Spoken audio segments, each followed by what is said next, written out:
And we were interested initially in specific evolutionary debunking arguments. Those, for example, are commonly targeted at religious belief. So you try to explain away why somebody has religious beliefs in terms of its adaptive advantages and draw the conclusion, well, therefore, there's no reason to take the belief seriously. And the well-known arguments of my recently departed colleague Richard Joyce, which take the same approach to morality. Richard argues that a thorough understanding of the evolution of our moral sense should undermine your confidence in the validity of your moral judgments. But we soon got interested in more general evolutionary debunking arguments, and particularly the well-known arguments of Alvin Plantinga. And as many of you will know, Alvin Plantinga, a distinguished theologian at Notre Dame, has argued that... sorry. I didn't mean it like that.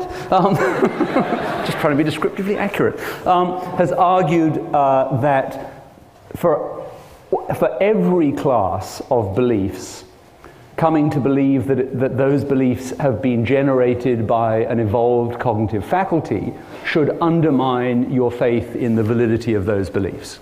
Okay? If you think that your beliefs were produced by evolution, you should cease to accept any of them. So we were interested in particularly in the asymmetries between why do some of these arguments look different. Many people who accept one such argument don't accept another such argument, and why. So what I'm going to do today, the paper I distributed to some people earlier on was about this general problem. I want to concentrate very specifically on a general evolutionary debunking argument. What I'm going to do is I guess my view is that the kind of move that people like Plantinga have made is made far too easy by some sloppy thinking about the evolution of cognition that's been quite popular with people who would see themselves actually as good scientific naturalists. So I'm actually beginning with a quote from somebody who would not associate with Alvin Plantinga, namely Steve Stitch. What I want to suggest is that the thought involved there in that quote is deeply and fundamentally confused. So, looking at, I'm not going to do justice fully to Stitch here because Stitch's argument is that understanding the evolution of our inference machinery should undermine our trust in the validity of those inferences. I actually think it doesn't make a big difference whether you talk about the truth of our beliefs or the validity of our truth-preserving validity of our inferences, but I'm not going to confront that Stitch stuff directly. Instead, what I want to do is to sketch what I think is an underlying thought, which is much too frequently admitted to, much too frequently entertained by people of a more naturalistic bent, and try to explain to you why it's not a very good line of thought. And it's the line of thought that I've tried to lay out perhaps as rigorously as one could, but something like this. So you start out with this, which is taken to be somehow truistic. Evolution will favor beliefs that maximize fitness irrespective of whether they're true. And then you move to this idea that hence we should expect cognitive adaptations to be truth tracking only insofar as that's also fitness tracking. Now, in its own terms, you might think that's okay, but when it's phrased in this sort of a way where you suggest there's some kind of choice to be made between selection for reproductive success and selection for truth tracking, that's where I'm going to argue that a certain sort of confusion has arisen. Then you make this point, drawing on the work of, Gigerenzer and Todd's stuff, on standard work on failures of human rationality in psychology. And you say, well, look, there are plausible scenarios in which selection will favor unreliable cognitive systems which produce many false beliefs over more reliable cognitive systems which will eliminate those beliefs. And so then you say, well, look, that shows the fitness tracking doesn't coincide with truth tracking. And sort of sticking this thought together with that thought, you get something like, well, having the view that our minds are the products of evolutionary adaptation should not create a general expectation that our minds are going to track truth. Okay? So you end up with apparently quite respectable mainstream naturalistic philosophers rejecting the common sense view that the evolved purpose of cognition is to generate veridical representations of reality. Okay? I mean, if you ask the average guy in the street, what's the evolutionary purpose of having a big brain? They'd say, so you can know things, and so you can work out how to do the right thing, and so on and so forth. Okay? It's about getting it right. And this gives you a reason for somehow regarding that as oversimple or naive or whatever. So what I want to do is to look at two problems. One is, I think, a fundamental misuse of the basic distinction between selection of and selection for, and this will make some contact with Jerry Fodor's recent work, because what I'm going to do is to argue that the distinction between selection of, selection for is entirely unproblematic, but massively misused by philosophers. So what's wrong is not, there's nothing wrong with the distinction, we apply it in contexts in which it's simply inapplicable and meaningless, and we should stop doing that, and then we wouldn't have all these problems. And the second thing I want to do is to argue, as other people have, Michael Roos amongst others, that involved here is a somewhat inflated conception of what it is to have a true belief. I think that's particularly clear in Plantinger's writing, although I'm not going to do any exegetical work on that. So I'm going to suggest, this is probably the most controversial part of the talk, that we as naturalists ought to have a quite deflated notion of what it is for your beliefs to be true or your judgments to be correct. Which I wonder if that makes any contact with what Alex Rosenberg is going to say tomorrow. We'll have to see whether there's a connection there. Okay, so Peter Godfrey-Smith talked us through this yesterday. I'm not looking at it in quite the same sense. This drawing was used by Sober in a paper and a book in '84 to introduce the distinction between selection for something and selection of something. So in the picture, the argument is you start out with all the balls at the top, you shake the toy, and you get the distribution that we see here. And somebody says, oh, this toy selects green balls. And Sober wants to say, well, that's true in the sense that there's selection of green balls, but in fact there's only selection for small balls. So what selection is targeting here is the size, not the color. The selection of color is a side effect of the selection of size, various ideas like that. Now that idea has been much criticized. The German-American philosopher Peter McLaughlin's argued that there's no role in biology for the selection of, selection for distinction. Jerry Fodor and many others have argued that there's no determinate thing which is the target of selection. So what I want to do is just to go back and revisit why. Obviously, you don't pick up a copy of Trends in Ecology and Evolution and see selection of, selection for all over the place. You do see it, but it's not a really biological locution. But I want to show you that the idea that Elliot Sober was talking about is a totally common sense idea that you have to use in evolutionary theory, you ought to use in evolutionary theory, and there's no problem with it. The example I want to use is these little guys over here. These, as you probably know, most frogs signal to their conspecifics by making noises. I'm not going to try and do a frog imitation here. And they signal to attract sexual partners, they signal their territory to other frogs and so forth.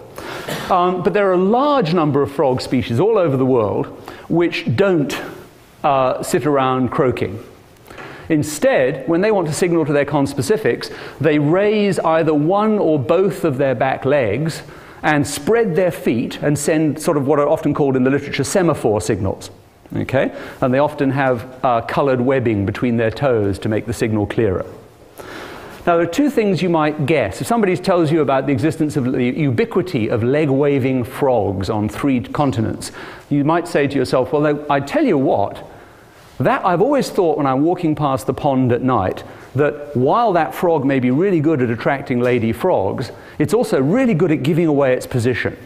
So maybe what these frogs are doing is finding a way of signaling to their conspecifics that doesn't attract predators. There's been selection for being silent. This is a really good signal because it's a silent signal, and there's been selection for it being silent. Or you might say to yourself, the great thing about that leg waving is that it doesn't matter how much background noise there is, doesn't matter how noisy the environment is, you can still see the leg waving. So we might say the leg waving is a noise-proof signal. So maybe there's been selection for being detected against background noise, and there's been selection for being noise-proof.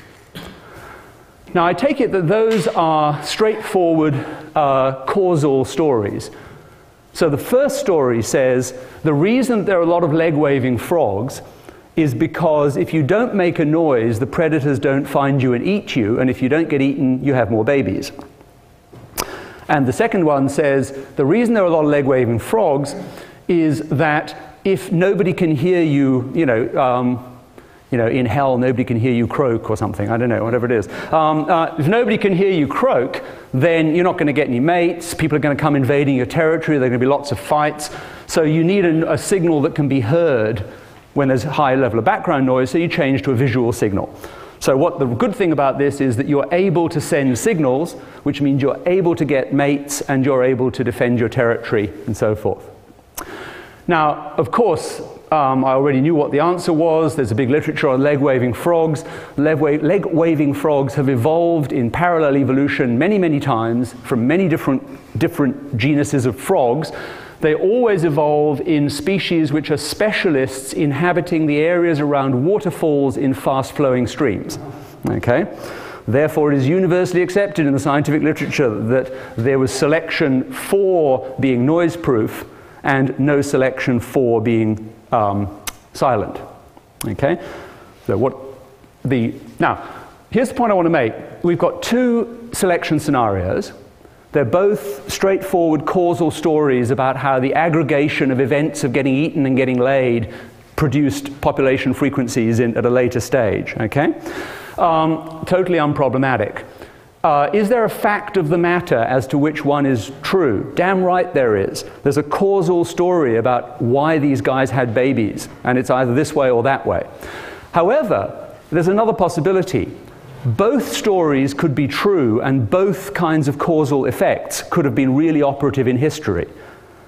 And if that occurred, we'd get what I call causal composition.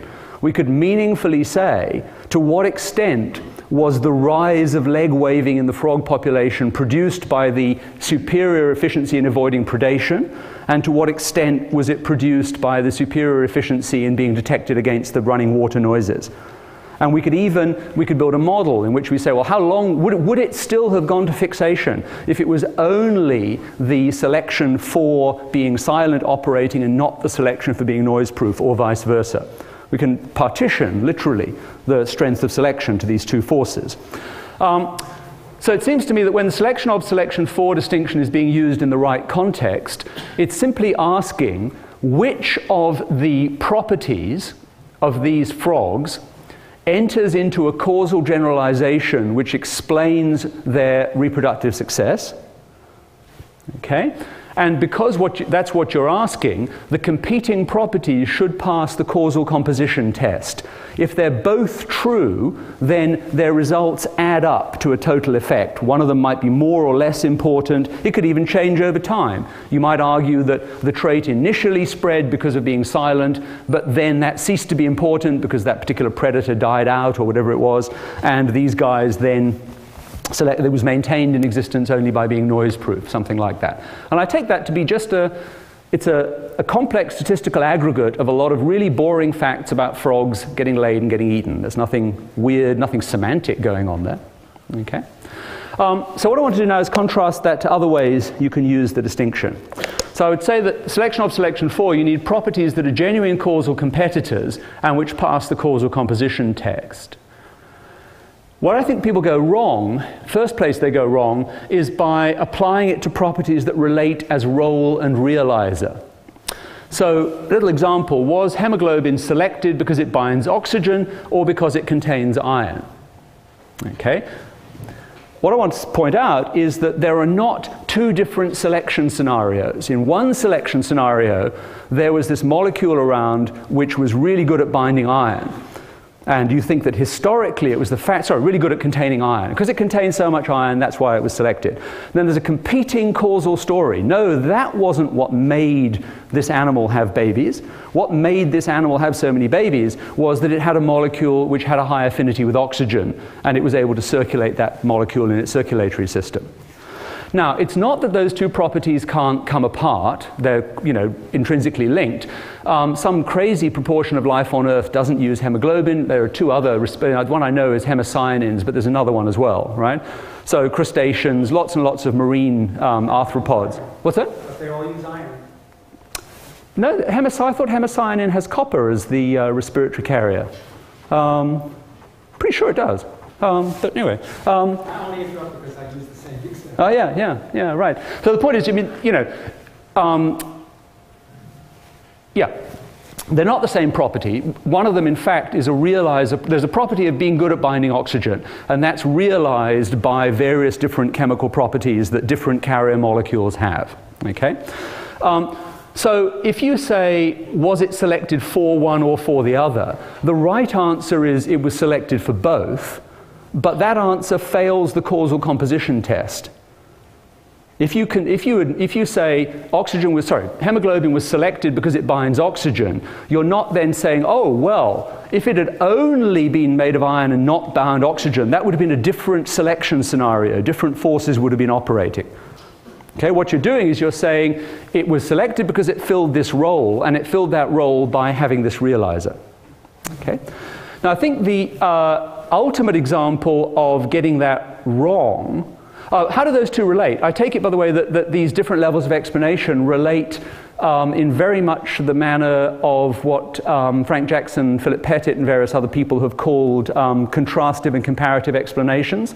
So the higher level explanation, the explanation in terms of binding oxygen, it's a comparative explanation because it groups the particular causal scenario with all of the other causal scenarios in which the same outcome would occur. So it groups hemoglobin with hemocyanin, right?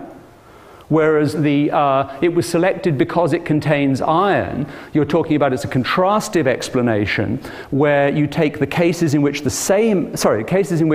the different outcomes occur and ask what was the factor that made this one different from that contrast class. So in this case, it's containing iron as opposed to not containing iron, or look at variant hemoglobin molecules which have different binding efficiencies, right?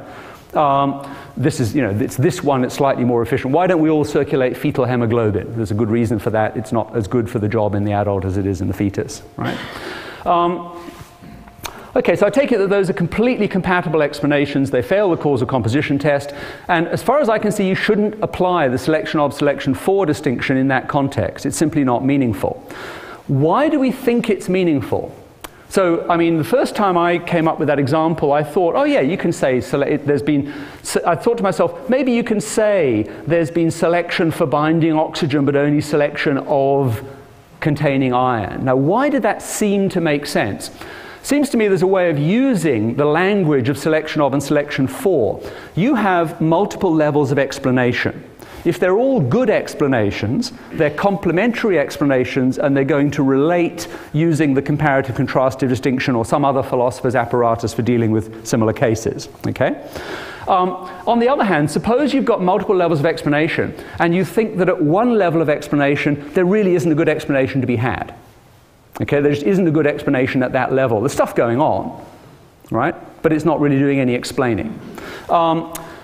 You can use the selection of, selection for distinction to say there's a good explanation at this level, but there's no good explanation at that level. There isn't a good, good counterfactual supporting story to be told at that level. The only point I want to make about it, I don't particularly want to get into the legitimacy of that. The point I want to make about that is that is completely different from what's happening in the core instance where you take alternative selection scenarios.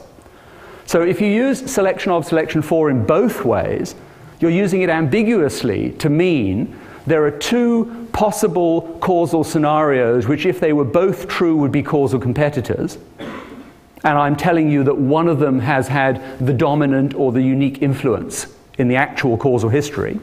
And then you're using exactly the same words on the next page to mean in a multi-level analysis of a particular chunk of nature, I think the valid explanatory narratives are all at this level and there aren't any at that level, which is an utterly unrelated topic. So at the very least, if we wanted to make this distinction, we ought to use a completely different set of language for it and recognize that we're not talking about the same thing that we started with at all. Finally, the other thing which I think is, from a biological point of view, slightly bizarre, is using selection of, selection for distinction to distinguish between co-referring descriptions, which I think is something we've seen a lot of in the telesemantics literature. So, for example, if somebody says, well, I agree that there was selection for being noise-proof in those frogs, but there was only selection of having the property that Paul's been going on about for the last 10 minutes. Okay? That seems to me to be utterly devoid of biological interest and a complete, waste of time, even as an issue to talk about. I mean, we all know this stuff. Read that second sentence, de re, and it'll be the same as the first one. Read it de dicto, and it won't. This has got nothing to do with biology. It's not interesting. So what I'm proposing is that the selection of, selection for distinction should be strictly restricted to its use to discriminate as a matter of historical fact between causally competing, between the focal properties in multiple causally competing selection scenarios. That's where it's only kind of meaningful biological use. Okay? That's the only way we should use it. And that's how I'm going to use it. My claim is that in that sense, it's unproblematic, you need it, and I'm going to use it in the rest of the talk. So what I want to talk about is selection for truth. So what I'm going to try and show you is that it's plausible that the dominant selection, historical selection scenario in the evolution of cognition is selection for truth tracking, for the generation of veridical representations of reality. Okay, point I've been trying to make is that contrasting fitness tracking and truth tracking is utterly biologically meaningless.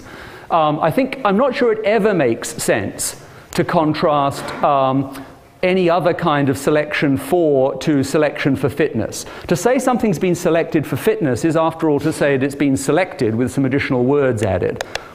Okay? What's the alternative? If somebody says, was of any trait, was that trait selected for some substantial role, or was it selected for being fit? And you apply Sober's standard test. You say, oh, well, suppose it had lacked the substantial property, but it had still increased your fitness. Would it have been selected?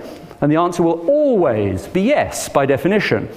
And then you say, well, suppose it had not been fit, but still had all of its other properties. Would it have been selected? The answer will always be no, by definition. Okay?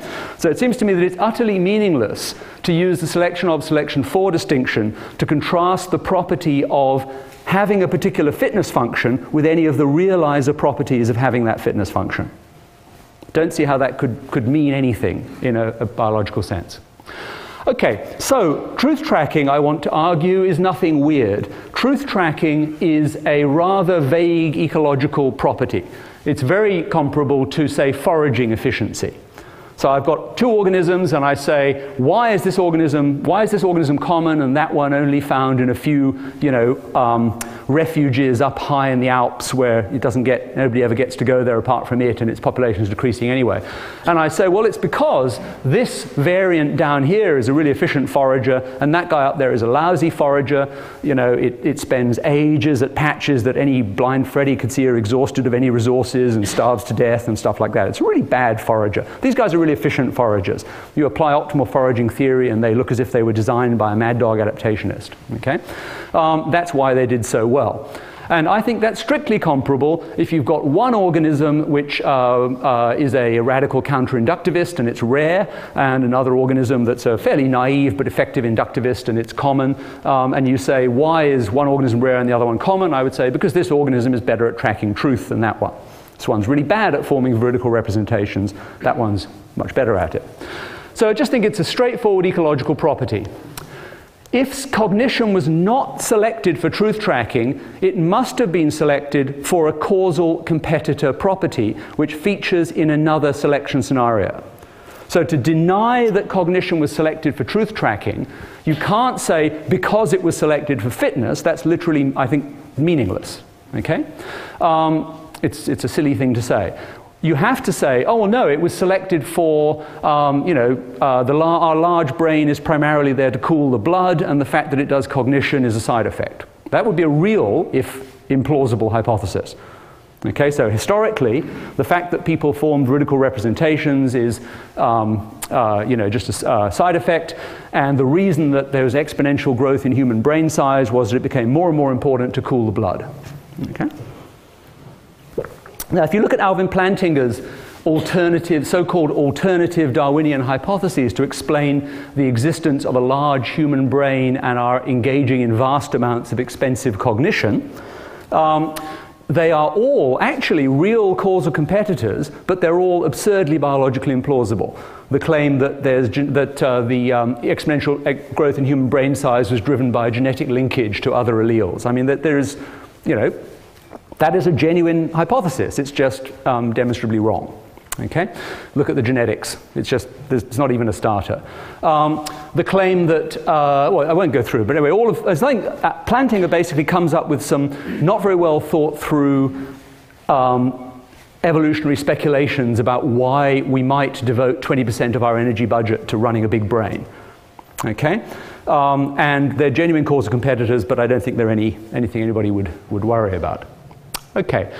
It's actually quite hard to come up with a property other than veridically representing the environment and driving, if pragmatically effective, action to be the core. It's like, imagine somebody said, I'm going to come up with an alternative explanation about the evolution of the digestive tract and its various ancillary organs, in which ingesting food and processing it to get energy doesn't play a significant role. That's a really hard thing to do. You could probably do it, but I mean, this is a Tolkien-level lifetime science fiction project to come up with an alternative story about everything from the simple guts of annelid worms to the function of the appendix without that business about eating stuff, digesting them, and extracting energy having a significant role in it. Okay? It's hard. Well, I think giving a story about the evolution of cognition in which veridical representation doesn't play a key role is an equally hard problem. So let me talk about a couple of reasons why somebody might deny what I'm suggesting is actually rather clear. I want to think about it this way. What would cognition look like if it was selected solely for truth tracking? Okay? What would cognition look like if it was selected solely for truth tracking? And drawing on Orszag and Sober's work, I'm going to work with this idea that what is the optimal phenotype? The optimal phenotype is one that would be predicted by a model from which everything other than natural selection has been removed. So if we assume that there's unlimited variation in all directions, if we assume that nothing is developmentally impossible, if we assume that it all happened in huge populations over long periods of time with continuous selection in one direction and so on and so forth, right? So there's absolutely nothing going on other than natural selection. What would you see? And what I want to suggest is that the model of, so when people notice things about cognition and say, oh look, that suggests that this is not an optimally evolutionarily designed system for tracking truth, that's because they've got the wrong idea about what an optimally designed cognitive system for tracking truth would look like. So what I'm going to give you is an account of what it is to be optimally designed for truth tracking, which looks surprisingly like the limited and fallible kinds of cognition that we know we and other animals are capable of. All right? That's clear where I'm trying to go with this. Okay, so what I want to argue is it's not unconstrained optimum. There are there are at least two, these are the two important ones which will do a lot of work, two unavoidable constraints. There are two ways in which the optimal phenotype is always going to be constrained. And if you lose these constraints, you don't get something more optimal, you get no hypothesis whatever. Okay? One is cost constraints.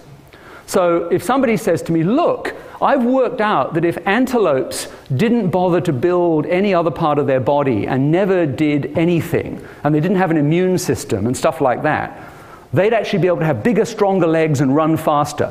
Doesn't that show that selection is not solely for the efficiency of their gait? That their legs are not actually optimally designed for moving? Because look, if they had no immune system, they could have bigger muscles there. Okay? That's not a relevant consideration. Something is to be optimally designed is not to be unconstrained by cost. Otherwise, we get this nice quote from John Maynard Smith, all selection processes are constrained, or else organisms, as Maynard Smith said, would live forever, would lay eggs at an infinite rate, would be impregnable to predators, and so on and so forth. Okay? So to be optimally designed cannot be to be designed without cost constraints. The reason I've got that little guy on the right, the brown antechinus, which is a group of small Australian mammals, is because the antechinus is a really good example of how tightly constrained animals are by cost. Something which we're inclined at an intuitive level to overlook because we all live in a temporary period of massive abundance in which we're frankly not very constrained by cost. But most animals are very constrained by cost a lot of the time. Antechinuses are really cool because once a year the mating season arrives and they copulate wildly for 1 to 2 weeks and then all of the males die. It's called a Big Bang mating strategy. Why do they die? They die because they transfer all of their physiological resources from tissue maintenance to sperm production and to energy and competition. Okay, so they don't bother to repair anything, they don't bother to make antibodies, their immune system collapses during this period. And so they basically just put every calorie in their body into fighting, well, the three F's, as Strelny likes to call it, fighting, fleeing, and copulation. Then they die. In some species, the females die shortly after having their babies as well, which is kind of interesting. So why do they do that? Well, standard life history theory says this is a response to an ecology in which the probability of surviving to a second breeding season is close to 0 and there's no parental care. So when a male has fertilized as many females as it can, there is nothing it can do to promote its fitness from that point on. It's just waiting for death. So it makes no sense whatever to maintain its body or to, you know, save anything up for after the last little event. It should just use it all up and die. Okay. Now, imagine that these guys spent 20% of their energy budget on things like philosophy of biology, quantum mechanics, engineering, okay? You can bet your bottom dollar that about a week or so before the breeding season, their cortex would start to regress, okay? In the same way that, you know, where you get, you know, in the nuclei, you get in birds' brains where whole areas will regress just before the migration season, just basically liquefy it, get rid of that bit. These guys would just give up on quantum mechanics once a year, I can guarantee it. Okay? So every time you do any cognition, what you're doing is trading sperm production, the strength of your immune system, repairing, you know, killing off cells to replacing them to avoid cancer and all that kind of stuff. You do standard life history trade-offs. So what would be an optimally designed cognitive system would not spend a calorie more on cognition than could be justified by the cost of calories priced in all of the other activities they could be devoted to. So if you look at the fitness value of making another 3,000 sperm versus adding another decimal point to your calculation of pi, you won't add another decimal point to the calculation of pi unless that's worth more to you in potential reproductive output than 3,000 sperm. So an optimally designed cognitive system will be cost constrained. The main result of saying it's optimal is that you'll predict that it's close to a particular value of that. Saying it's less optimal will just let it wander around that. The basic point, yep, holds. Now, if we look at the literature that's often cited to show that we are not designed to get the right answer, of course, it's the heuristics and biases literature. It's Gigerenzer and Todd and all those guys. It's, who's the Nobel Prize winner, the behavioral economics, you know. Kahneman and Tversky. Yeah, Kahneman and Tversky. Everybody cites, look, you know, we're not designed for getting it right. I don't think that that shows that we're not evolutionarily optimally designed for getting it right. And this slogan is, let's just remember, a heuristic is not a method for making errors. So if somebody says, look, this guy used a heuristic, they've been designed to make errors. I think that's misleading. The errors are the price you pay for getting it right on the other occasions. It's not the function of the heuristic to generate errors. So I think if you take a kind of standard, limited rationality perspective, the standard question, why are we using these limited heuristic methods? Because they're cheap and dirty. They get you as many good results as you want, and they do it cheaply. It's not worth investing more energy in taking it more carefully. Okay? So it seems to me that there's really the whole general thrust of the argument, look how sub-rational people are, therefore they're not designed for getting it right, is confused. Okay? To be designed to be cost efficient and right reasonably often is the only kind of thing that an evolutionary optimum would look like. Okay? An evolutionary optimum is always going to be trading the cost of a bit more accuracy against errors. Okay, now the other kind of cost constraint is one which was, it's kind of obvious. There's actually an evolutionary psych literature on it. But the idea I came across clearly first time 20 years ago in a paper by Peter Godfrey-Smith, the idea that the optimum response to certain cognitive tasks faces a standard trade-off between type 1 and type 2 errors. So there's no error-free solution, and any optimal solution is going to contain some errors. So this is the little picture from Peter's paper. I won't try to explain it properly. It's very straightforward. I mean, it's basically just saying we've got increasing values of a signal, strengths of signal up here.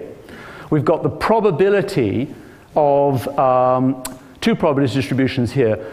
This distribution here is the probability of getting a given signal strength as noise, and this distribution is the probability of getting given signal strength as signal. Okay? So that's the probability of getting signal strength x if the signal you're detecting is a veridical signal, and this distribution here, measured on that same scale, is the probability of getting a signal strength x if that signal is noise. Okay? And so what you basically got is the longer you wait, the less likely it is to be noise, and the more likely it is to be signal. Okay? The optimal value, xc, is given by just calculating from a standard payoff matrix. We've got four possible things. It's a veridical signal and you act on it. It's a veridical signal, you don't act on it. It's noise and you act on it. It's noise and you don't act on it. And the relative value of these four options plus these probability distributions is going to determine this optimal value. Now, I don't want to make too much of that because it's a little tiny, Mickey Mouse case. I just want to get across the general point that for many, basically organisms are continually making decisions under uncertainty. Okay? Rabbits do not achieve Cartesian certainty about the presence of predators, and that's a very good thing.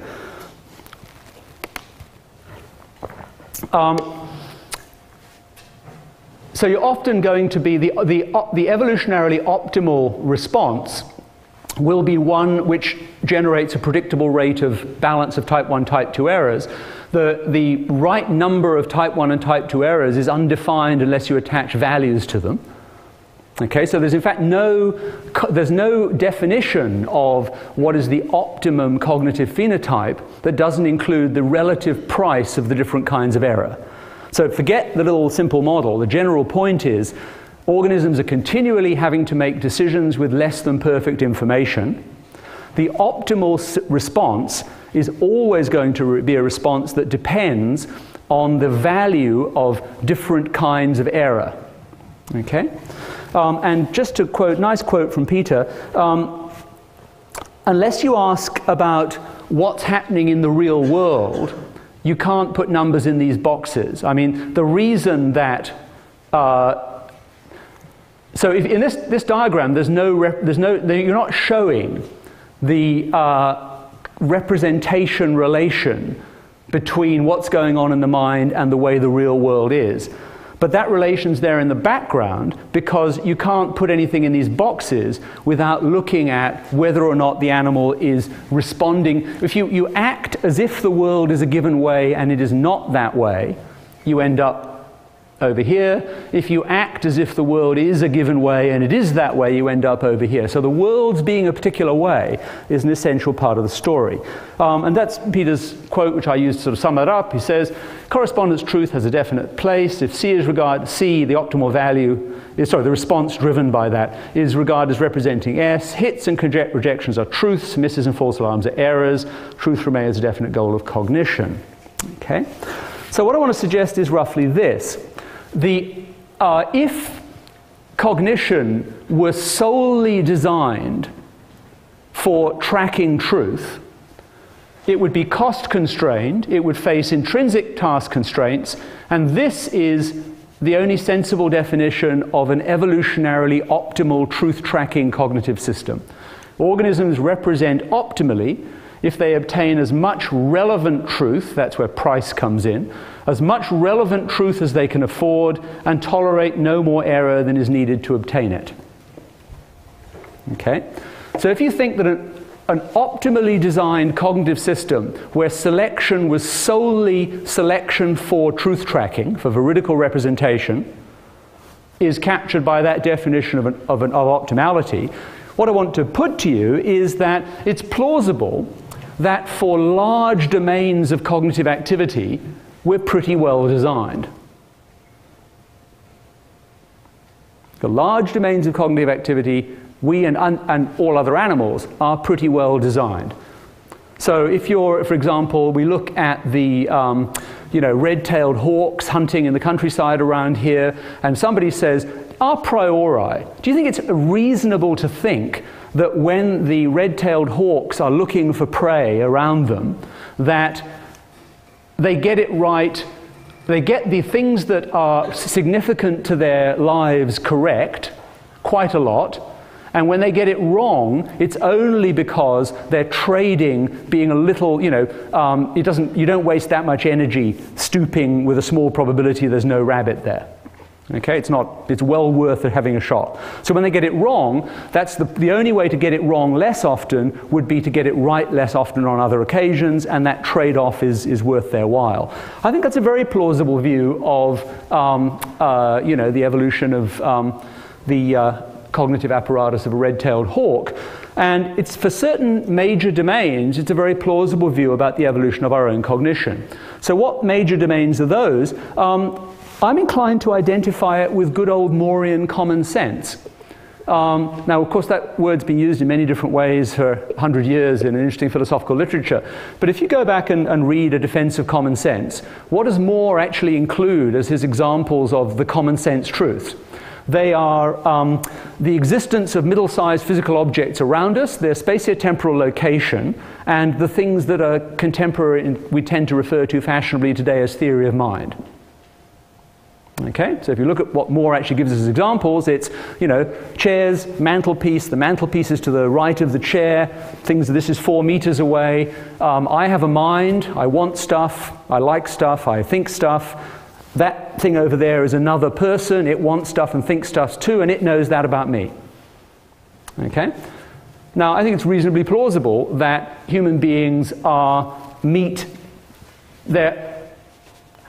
it's as plausible that human beings are optimally designed in this sense for knowing Morean common sense facts, as it is that our gait is optimally designed for a traditional human lifestyle, on a similar definition of optimality, or that our digestive system is optimally designed for eating the kind of omnivorous diet that human beings have traditionally eaten, on a similar definition of optimality. I don't see any substantial reason for thinking that our ability to know Morean common sense truths is any less optimal in this sense than our ability to walk and run, our ability to digest stuff, our ability to get laid.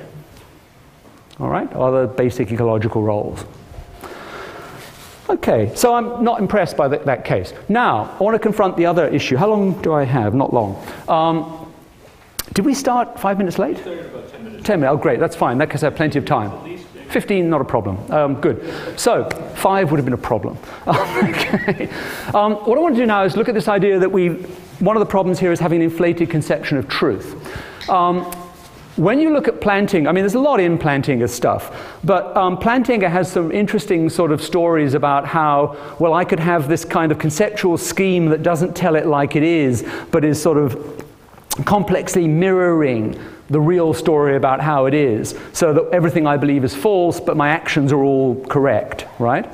Now, one of the things I think that's going on there is an extremely strong notion of what it is to have a true belief. As somebody who looks at this from a fundamentally evolutionary naturalistic perspective, I was in the bush with some philosophers a few weeks ago in an ludicrously leech-ridden part of Australia. The trail was completely covered in 2 species of leeches. And they're all standing up. We have dry leeches. Canada and places, I believe, they all live in lakes. I haven't experienced that particular horror. In our case, they crawl on the ground. And the entire ground is covered in leeches. They're on 1 foot stuck on the rock or something, sniffing the air, going round and round, sniffing. And then when they, detect they're close enough, they come towards you like one of those slinky toys and try to get up your boots, and often succeed. Anyway, those guys live in an incredibly simple world. I mean, they're detecting a couple of different chemical parameters and driving all of their behavior off it, and just sort of climbing up chemical gradients. Okay? I mean, their sensory world is incredibly simple. It seems to me the idea that leeches do not successfully represent the world and tell it how it is, get it right. Okay, so the leech basically thinks there's a mammal here now. Of course, I'm not suggesting we should apply rich semantic categories. I'm just trying to say we can make sense of the idea that the leech judges mammal here now, and that it judges correctly. It gets it right, it tells it like it is. Even though what's going in for mammal there is a ludicrously impoverished view of what the world is like. Okay? What I'm going to argue is that we should accept that much of what we think of as straightforwardly true has no more to recommend it than the world of the leech, and is nevertheless straightforwardly true. We should recognize that we're, much of the time, the only difference between us and leeches is a few dimensions of cognitive complexity. In terms of telling it like it is, we're doing telling it like it is in no more deep sense than the leech is, and we should be completely cool with that. I know it isn't very clear. I'll expand on that the last part of my talk. So it's very easy for Darwinists to fall into the view that because we are merely evolved animals, the universe is beyond our capacity to grasp the real truth. So here's Darwin. He's writing about philosophy and metaphysics. And about metaphysics, he says, "I feel most deeply the whole subject is too profound for the human intellect. A dog might as well speculate on the mind of Newton." Which I do find a lovely image. So there's some, little English, spaniel, Charles II spaniel or something, looking at Sir Isaac and, thinking, I wonder what he's doing, scribbling. I wonder if he's trying to get laid. I wonder if there's some way that he can get meat doing that, He's just not going to get it. Doesn't matter how long the dog thinks about it, he's not going to get it. And roughly, that's what Darwin thought about much of the activity of 19th century metaphysics. And equally a waste of time.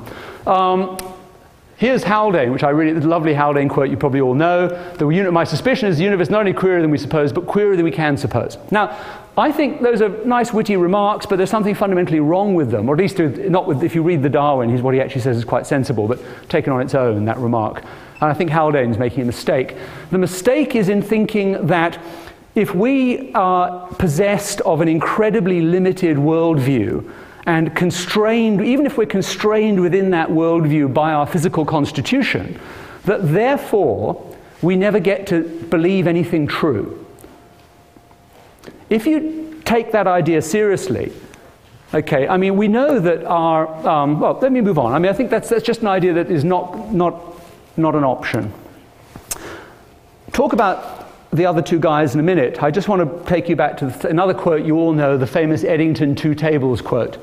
So this is Eddington basically saying, contemporary physics in my day, well, as he says, right? So the table is solid. And he says, Notwithstanding its strange construction, it is an entirely efficient table. If I lean on the table, I shall not go through. Or to be strictly accurate, the chance of my scientific elbow going through my scientific table is so excessively small that it can be neglected in practical life. Okay? So Eddington's basically contrasting, you know, the common sense image of the world and the scientific image. Here's the point I want to make, that there is a very, I think in the last 20 odd years in philosophy, most people have come to think that it's fundamentally naive to respond to a story like that by saying there are no tables.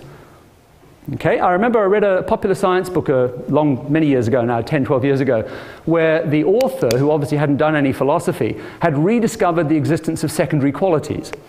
And he was explaining the existence of secondary qualities to his popular science audience. And he said, science has discovered that the fact that that there are colors is an illusion foisted on us by our selfish genes to aid our reproduction. Okay? And I remember thinking, you know, damn, you know, this is why first-year philosophy courses should be compulsory. All right? Green is not what you thought it was, but the conclusion that therefore everybody who says that's green is speaking in error is one that I think we have spent 300 years rejecting, and quite rightly. Okay. So similarly, we should reject the view that there are no tables. On the other hand, you have to recognize that when we say there are tables and they're colored green, we're saying something incredibly parochial. Another example I like here, which I've used in the paper, if I take out a field guide to the birds, it would be a very silly person who came along and said, look, that doesn't show any of the color patterns the birds are seeing in the UV. That book is full of falsehoods. All right? This field guide is a vile, misleading document. It shows you all these, I mean, it shows these two you know, little birds that are absolutely identical, whereas in fact they're completely sexually dimorphic in bird colors. Okay? It's silly to say that the field guide is full of falsehoods. The field guide accurately represents how birds appear to human beings, and it's also really useful to know how birds appear to birds, but there's no problem here, right? So the idea that's being introduced there is von Uexküll's idea of the Umwelt. So what I want to suggest is that just as we can make sense of the leech judging correctly in the Umwelt of the leech, and the bird judging colors correctly in the Umwelt of the bird, and we need to do that if we're going to understand either leeches or birds, which is von Uexküll's point, we should think about Eddington's everyday table, familiar to him from his youth, as an object that exists in the Umwelt of Homo sapiens. So the world of common sense stands in the same relation to us that the Umwelt of the leech stands to the leech. It represents the world in terms of the evolved categories and capacities of the human mind. And what I want to insist is that there's no problem with saying of an animal that even within a very limited Umwelt, that animal has judged correctly how the world is, that it's veridically represented things. An example, I think, brings this home quite nicely. Another favorite example of mine. It's not the sort of thing people write about these days. So von Uexküll, of course, the concept of the Umwelt has had a very bad press recently because it's been taken up in sort of literary theory and things. In its original context, concept of an Umwelt is completely respectable. Tinbergen and Lorenz and all of those early guys, perfectly happy with the idea of an Umwelt. We don't use the word very much, but anybody in animal behavior still knows that one of the critical things you need to understand about the animal is how is it representing the world? What are the perceptual and conceptual categories in which the world presents itself to the animal? Nod to Brian there, right? If you don't understand the perceptual and conceptual categories in which the world presents itself to the animal, you're going to have incredible trouble making any sense of the animal's behavior. Now, in a very famous and great paper, his first paper translated into English, Konrad Lorenz wrote a paper called The Companion in the Umwelt of the Bird, 1935. He described the Umwelt of mainly the hooded crows he was working with. And it, you know, talk about gavagai and rabbit slices. According to Lorenz, in the Umwelt of the hooded crow, there are no crows. There are no animals are not represented as continuing individuals. There's this crow, and it does stuff. Instead, there are stimulus arrays linked to particular patterns of behavior. So a flocking companion arrives, And the very same bird later on is a sexual companion. But the idea of it being the same bird is not part of the Unbelt of the hooded crow, according to Lawrence. Okay?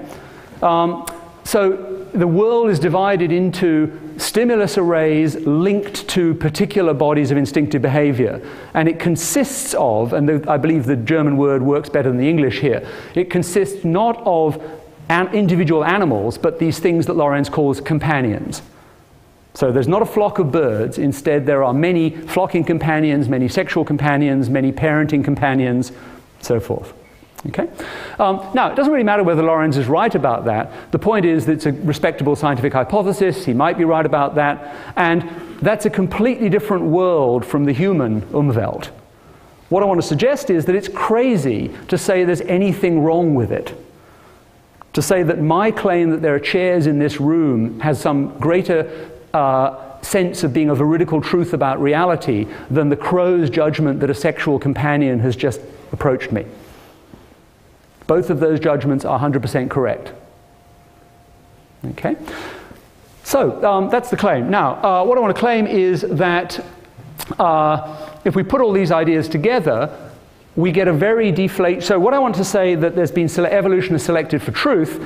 What I'm trying to argue is that in something like a domain of Morean common sense, in which what I mean by truth is judging correctly the contents of our Umwelt, that our cognitive faculties conform to something like that definition of optimality that I gave you earlier.